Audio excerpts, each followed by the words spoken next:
Hello everyone, I welcome you all to conquer UPSC prelims Josh 2021 की series में ये हमारा 9th लेक्चर है जहाँ पे हमारा टारगेट है 100 लेक्चर्स को कंप्लीट करना। आज हम बात करेंगे बायलैटरल नेटिंग के बारे में। ये वीडियो लेकर आया हूँ मैं, मेरा नाम है मोहम्मद खैरुल मुबीन अहमद। ये डिस्कशन कॉम्प्रिहेंसिव वे में हिंदी में की जाएगी। तो आइए जानते हैं बायलैटरल नेटिंग क्या होता है। बायलैटरल नेटिंग, क्योंकि आज का हमारा जो टॉपिक है थोड़ा सा कॉम्प्लिकेटेड है और समझने में आपको थोड़ी सी दिक्कत आ सकती है, तो मैं चाह रहा हूँ कि आप स्टार्टिंग से ही ये टॉपिक पर फोकस करना। तो ये टॉपिक है बायलैटरल नेटिंग।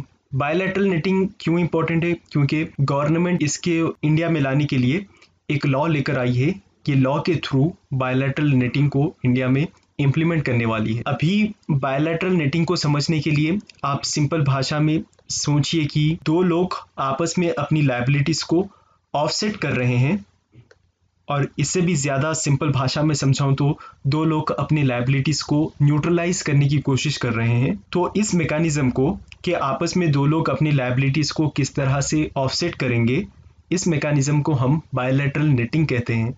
आपको एक एग्जाम्पल के साथ मैं समझाता हूं कि समझ लीजिए कि आपने मुझे 200 रुपये देने थे और मैंने आपको 150 रुपया देना है। तो जनरली जब हम दोनों बात करेंगे बायलैटरली यानी दो लोग के बीच में बात, तो आप मुझे बोलेंगे कि मैंने आपको 200 रुपये देने थे और आपने मुझे 150 रुपये देना है, तो आप ये करिए 50 रुपये मुझे दे दीजिए 150 रुपये कट कर।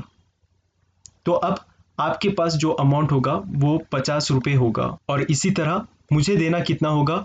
मुझे सिर्फ 50 रुपये आपको देना होगा और आपके पास 50 रुपये होंगे। तो जो पूरी ट्रांजैक्शन है, पहले 200 फिर 150, मतलब पूरी ट्रांजैक्शन 350 रुपये की, उसको हमने सिर्फ 50 रुपये की ट्रांजैक्शन के साथ आपस में डील कर लिया। तो अब जो 50 रुपये की ट्रांजैक्शन और पहले 350 रुपये की ट्रांजैक्शन में फ़र्क कितना है? 7 गुना फ़र्क है।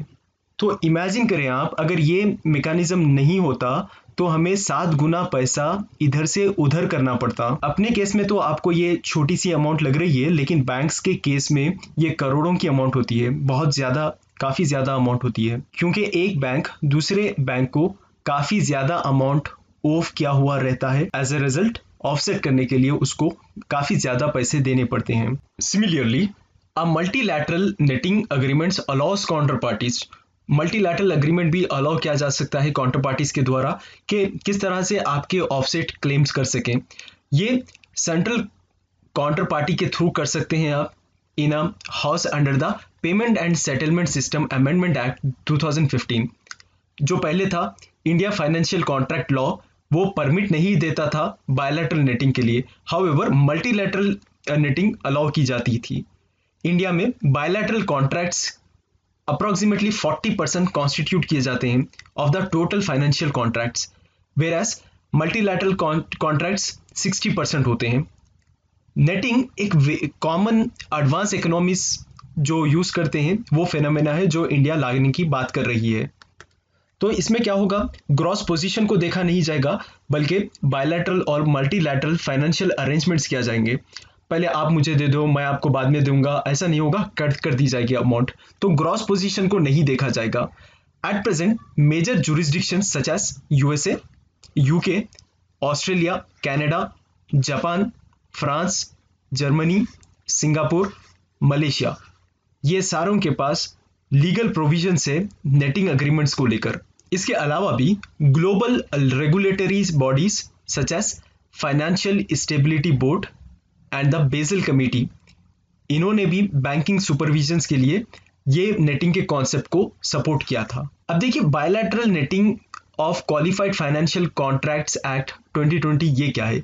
ये एक लीगल फ्रेमवर्क प्रोवाइड करता है बायलैटरल नेटिंग को लेकर ऑफ क्वालिफाइड फाइनेंशियल कॉन्ट्रैक्ट्स, जो कि डेरिवेटिव कॉन्ट्रैक्ट्स पे एप्लीकेबल होगा। और ये बिल ये भी बताता है कि जो भी बायलैटरल एग्रीमेंट्स होंगे, आपके कॉन्ट्रैक्ट होंगे या फिर ट्रांसैक्शन होंगे, और किसी भी तरह का कॉन्ट्रैक्ट का टाइप होगा, ये सारे के सारे क्वालिफाइड तभी होंगे जब ये गवर्नमेंट के थ्रू या फिर रेगुलेटरी अथॉरिटीज के थ्रू लाए जाएंगे। जैसा कि रेगुलेटरी अथॉरिटीज यानी reserve bank of India, security exchange board of India, insurance regulatory and development authority of India, then pension fund regulatory and development authority, and then international financial services centers authority. इसके through होगा तभी इसको liable माना जाएगा, legal माना जाएगा। I hope आपको bilateral netting के बारे में सब समझ में आया होगा। If you have any queries, you can write it in comment box. With this, I'm closing the discussion. Thank you very much.